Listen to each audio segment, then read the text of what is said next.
آغاز میں آپ کو بتائیں کہ ترکی کے شہر استنبول میں پاکستان اور افغانستان کے مذاکرات شروع، دہشت گردی کی روک تھام کے میکانزم پر بات چیت ہوگی۔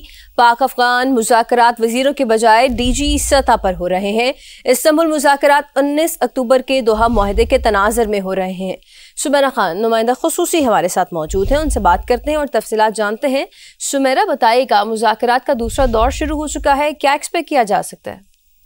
جی ابھی بہت یہ انیشل فیز میں ہے، یہ مذاکرات کا دوسرا دور، اس کو ہم فالو اپ راؤنڈ البتہ کہہ سکتے ہیں، جو کہ 19 اکتوبر دوحہ میں ان کی پہلی ٹاکس ہوئی تھی جو منسٹریل لیول پر ہوئی تھی۔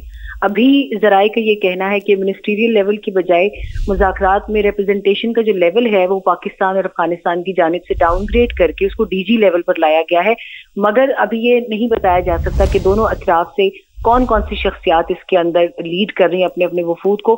مگر ابھی تک کی اطلاعات کے مطابق استنبول میں جو ڈوزیئرز ہیں، دوحہ معاہدے کے بعد سے پیش رفت کا جائزہ لیا گیا دونوں جانب سے، وہ ڈوزیئرز کا تبادلہ دونوں فریقین نے ایک دوسرے کے ساتھ کر لیا ہے۔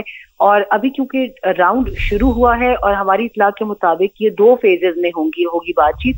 پہلے مرحلے میں ٹیکنیکل تمام تر مراحل پر بات چیت ہوگی اور دوسرے مرحلے میں اس کی امپلیمنٹیشن کا جائزہ لیا جائے گا اور تمام تر ریکمنڈیشنز کو مرتب کیا جائے گا۔ اچھا سمیرہ، یہ بتائے گا ڈائیلاگس کو ڈاؤن گریڈ کر کے اس طرح سے ڈی جی سطح پر لانے کی کیا وجوہات سامنے آئی ہیں ابھی تک؟ یہ اس حوالے سے میری کوشش ہے کہ میری کابل میں بات ہو سکے۔ ہمارے سفیر جو ہیں وہاں پر عبید نظامانی، اس حوالے سے سب سے زیادہ جو اہم تفصیلات ہیں وہ یا پاکستان کا دفتر خارجہ دے سکتا ہے اور یا پاکستان کے نمائندہ خصوصی افغان افیئرز کے اوپر جو محمد صادق ہیں، کیونکہ اس حوالے سے مستند بات چیت جو ہے وہ آئی تھنک وہی بتا سکتے ہیں۔ بہت شکریہ سمیرہ خان۔ وزیر اعظم کی پی آئی اے کی اسلام آباد سے مانچسٹر پروازوں کے آغاز پر مبارکباد دی ہے۔ وزیر ہوابازی سول ایویشن اتھارٹی پی آئی اے کے اور متعلقہ اداروں کے حکام کی تعریف بھی کی ہے۔ وزیر اعظم شہباز شریف نے کہا کہ اللہ کے فضل و کرم سے پاکستان کا تشخص پوری دنیا میں بحال ہو رہا ہے۔ پابندی کی وجہ سے پی آئی اے کی ساکھ کو نقصان پہنچا۔ پی آئی اے کی براہ راست پروازوں سے برطانیہ میں مقیم پاکستانی برادری مستفید ہوگی۔ اور اس کے ساتھ ساتھ وزیر اعظم نے یہ بھی کہا کہ براہ راست پروازوں سے دونوں ممالک کے مابین تعلقات میں مزید مضبوطی آئے گی۔ پاکستان کے ہر ادارے میں اصلاحات سے بہتری کا سفر تیزی سے جاری ہے۔ آپ کو بتاتے چلے کہ وزیر اعظم شہباز شریف پی آئی اے کے اسلام آباد سے مانچسٹر پروازوں کے آغاز پر مبارکباد پیش کی گئی ہے ان کی جانب سے، اور وزیر ہوابازی سول ایویشن اتھارٹی پی آئی اے اور متعلقہ اداروں کے حکام کی تعریف بھی کی گئی ہے۔ اور اب آپ کو بتائیں کہ پاکستان کوسٹ گارڈ کے بلوچستان اور سندھ میں اسمگلنگ کے خلاف مختلف کارروائیوں کے دوران $35 ملین سے زائد مالیت کی منشیات اور سونا برآمد کیا گیا ہے۔ جاوید اصغر ہمارے ساتھ موجود ہیں، تفصیلات ان سے جانتے ہیں۔ جاوید بتائے گا کیا ڈیٹیلز ان کارروائیوں کے حوالے سے؟ جی، پہلی کارروائی گوادر کے علاقے پلیری میں کی گئی، جہاں ایک گاڑی سے 201 کلو گرام آلڈا کوالٹی کی چرس برآمد کی گئی۔ دوسری کارروائی میں پسنی کے علاقے پراگ سے 42 کلو گرام آئس برآمد کی گئی ہے، جبکہ پسنی میں ہی بدوک روڈ پر مشکوک گاڑی کی چیکنگ میں 1183.71 گرام سونا برآمد ہوا، جبکہ ہب بائی پاس پر روڈ چیکنگ پر مسافر بس کے خفیہ خانوں میں چھپائی کی 250 کلو گرام چرس برآمد کی گئی ہے۔ اور پاکستان کوسٹ گارڈ کے مطابق برآمد منشیات کی عالمی مارکیٹ میں مالیت $35.95 ملین، جبکہ سونے کی مالیت $0.15 ملین کے لگ بھگ ہے، اور اس حوالے سے مزید کارروائی جاری ہے۔ جی بہت شکریہ جاوید اصغر اپڈیٹ کرنے کے لیے۔ خبر ہے کراچی سے، جہاں پولیس کے مبینہ تشدد سے جاں بحق عرفان بلوچ کی خبر سن کر گھر میں کوہرام برپا ہے۔ علاقے کی ہر آنکھ اشکبار ہے۔ ورثاء اور اہل علاقہ کا کراچی پولیس کے خلاف مقدمہ درج کرانے کا مطالبہ۔ وہاں کا مزید احوال جانتے ہیں سما کے نمائندے محمد نواز جعفری سے۔ جی نواز بتائیے گا۔ 15 سالہ عرفان نامی نوجوان جو ہے کراچی میں پولیس کے تشدد سے جو ہے جاں بحق ہوا ہے۔ وہ جو ہے نوجوان اشریف کے نوائی علاقے بیٹ احمد کا رہائشی تھا۔ میں اس وقت بیٹ احمد میں موجود ہوں۔ ان کے گھر پر جو ہے جیسی یہ خبر پہنچے، یہاں پر کوہرام مچ گیا، ان کا گھر جو ہے سیلاب کی نظر ہو گیا تھا، اور نوجوان جو ہے وہ درزی کا کام کرتا تھا اور وہاں پر کراچی میں جو ہے کمانے کے لیے اور گھومنے کے لیے گیا تھا۔ میرے ساتھ اس کے والد موجود ہیں، مزید ان سے بات کرتے ہیں۔ میرا بیٹا یہاں سے گھر سے کراچی گیا ہے کہ رشتہ داروں سے بھی ہو کے آ جاؤں گا، تھوڑا بہت بابا کما کے آ جاؤں گا۔ میں نے بولا جا یار، ادھر تیسرے دن انہوں نے ہوٹل سے اٹھا لیا، ان کو تشدد کر کے مار دیا۔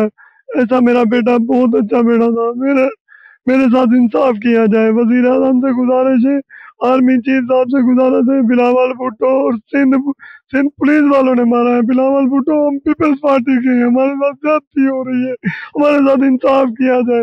اور میرے بچے کی FIR نہیں ہو رہی, کیوں نہیں ہو رہی؟ کیا میں پاکستانی نہیں ہوں؟ میں مسلمان نہیں ہوں؟ میرے بچے کے ساتھ انصاف کیا جائے. وہاں سڑکوں پہ میرے بچے کی میت رول رہی ہے, کبھی کہیں جاتی ہے کبھی کہیں جاتی ہے. FIR کریں, ان کو کیفے کردار تک پہنچائے. میری ریکویسٹ ہے آرمی چیف جسٹس سے, میری ریکویسٹ ہے, میں اپیل کرتا ہوں میرے ساتھ انصاف کیا جائے. اسموگ میں خطرناک اضافہ. صنعتی شہر فیصل آباد کا دوسرے روز بھی ایئر کوالٹی انڈیکس 500 ریکارڈ کیا گیا ہے. ضلع انتظامیہ اسموگ کی روک تھام میں مؤثر اقدامات کرنے میں ناکام ہو گئی ہے. تفصیلات جانیں گے ردا سندھو سے. جی ردا. جی بالکل, صنعتی شہر فیصل آباد میں اسموگ کا مسئلہ جو ہے وہ خطرناک صورتحال اختیار کرتا جا رہا ہے. آج دوسرے روز بھی ایئر کوالٹی انڈیکس 500 ریکارڈ کیا گیا, جس کی بڑی وجہ جو سڑکوں پر دوڑتی ہوئی زہریلا دھواں چھوڑنے والی گاڑیاں ہیں, اور اس کے ساتھ ساتھ چمنیوں سے نکلنے والا جو دھواں ہے وہ مسلسل صنعتی شہر کی فضا کو آلودہ بنا رہا ہے. اس کے ساتھ ساتھ جو کوڑا جلانے کی روش ہے یا پھر کسانوں کی جانب سے جو فصلوں کی باقیات کو آگ لگانے کے واقعات پیش آ رہے ہیں, اس کی وجہ سے ہوا جو ہے وہ مسلسل زہر آلود ہوتی جا رہی ہے. شہریوں کے لیے سانس لینا دشوار ہوتا جا رہا ہے. بہت شکریہ رہتا. جوڈیشل ایکٹیویزم پینل نے پتنگ بازی پر مکمل پابندی کے لیے وزیر اعلیٰ پنجاب, IG پنجاب اور چیف سیکرٹری سمیت دیگر کو مراسلہ ارسال کر دیا ہے. خط اظہر صدیق ایڈوکیٹ کی جانب سے بھجوایا گیا. خط کی کاپی وزیر اعظم پاکستان, صدر پاکستان اور گورنرز کو بھی بھجوائی گئی ہے. موقف اختیار کیا گیا ہے کہ پتنگ بازی پر مکمل طور پر پابندی کو عمل میں درآمد میں لایا جائے. پتنگ بازی خونی کھیل ہے, اس کی کسی صورت بھی اجازت نہ دی جائے. پتنگ بازی میں استعمال ہونے والی اشیاء بنانے والے افراد کے خلاف کیا کارروائی کی گئی, تفصیلات فراہم کی جائیں. پتنگ بازی کرنے والے ملزمان میں سے کتنے ملزمان کو سزائیں ہوئی, تفصیلات فراہم کی جائیں. ملتان کے کچہری چوک میں وکلا کی پارکنگ کا مسئلہ حل ہو گیا ہے. 59 کروڑ روپے کی لاگت سے جدید پارکنگ پلازا مکمل کر لیا گیا ہے. رپورٹ کر رہے ہیں محسن علی. ملتان میں 20 سال بعد شہریوں اور وکلا کی مشکل حل ہو گئی. کچہری روڈ پر پارکنگ مسائل ختم. وکلا کے لیے 692 ملین روپے کی لاگت سے جدید پارکنگ پلازا فعال کر دیا گیا. پارکنگ پلازا بنا ہے, یہ بہت اچھا ہے.